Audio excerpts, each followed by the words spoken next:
Automation can be a game changer, but did you know that automating the wrong tasks can actually decrease productivity?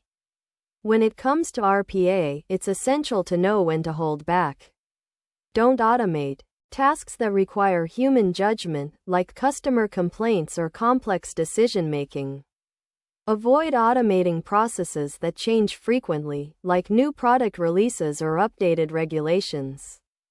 And steer clear of automating tasks with high exception rates, like data entry with frequent errors. For example, using UiPath or Automation Anywhere to automate a task with 50% exceptions will just create more work. Use your automation tools to streamline repetitive, rule-based tasks, and save the complex stuff for human intuition. Subscribe now for more RPA best practices and tips on how to get the most out of your automation tools, and check out our next video on how to choose the right automation software for your business.